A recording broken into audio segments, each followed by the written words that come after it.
നമസ്കാരം. ഇന്ന് നിങ്ങളുമായി പങ്കുവെക്കുന്നത് മദ്യം, മയക്കുമരുന്ന് ദുരുപയോഗം സമൂഹത്തിൽ വരുത്തുന്ന പ്രത്യാഘാതങ്ങൾ എന്തൊക്കെയാണ്.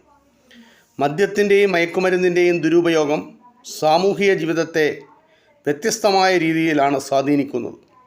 കുടുംബജീവിതം, വ്യക്തികളുടെ ശാരീരിക മാനസിക ആരോഗ്യം, തലമുറകളുടെ വിദ്യാഭ്യാസം, സാമൂഹിക സുരക്ഷ, നാടിൻ്റെ വികസനം, തൊഴിൽ മേഖലയിലെ ചൂഷണം തുടങ്ങി സാമൂഹ്യ ജീവിതത്തിൻ്റെ വിവിധ ഘടകങ്ങളെ മയക്കുമരുന്ന് ദുരുപയോഗം പ്രതികൂലമായി ബാധിക്കും.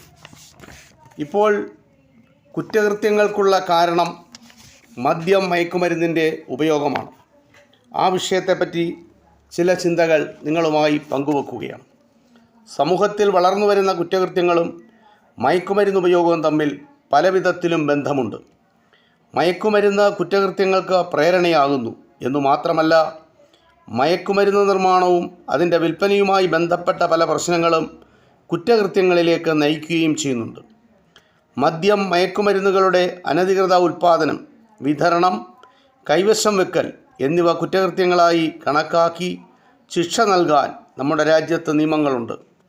എന്നാൽ നിയമങ്ങളെ നോക്കുകുത്തികളാക്കിക്കൊണ്ട് പണം സമ്പാദിക്കാൻ ഇന്ന് വ്യാപകമായി മയക്കുമരുന്ന് നിർമ്മാണവും വിൽപ്പനയും നടക്കുന്നു.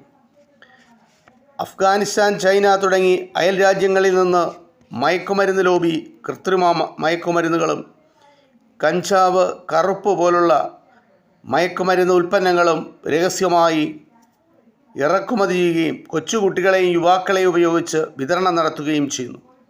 സ്കൂൾ വിദ്യാർത്ഥികളെ ലക്ഷ്യമിട്ടുകൊണ്ട് മയക്കുമരുന്നുകൾ കലർത്തിയ മിഠായിയും മറ്റു മധുരപലഹാരങ്ങളും വിതരണം ചെയ്യപ്പെടുന്നുണ്ട്.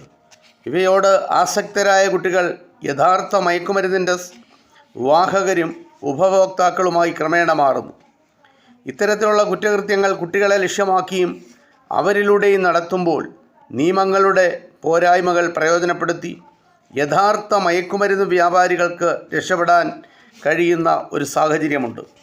തീവ്രവാദികളും സംഘടിത ക്രിമിനൽ സംഘങ്ങളും അനധികൃത മയക്കുമരുന്ന് വ്യാപാരത്തിൽ ഏർപ്പെടുന്നതായി നമ്മുടെ സേനകൾ കണ്ടെത്തിയിട്ടുണ്ട്.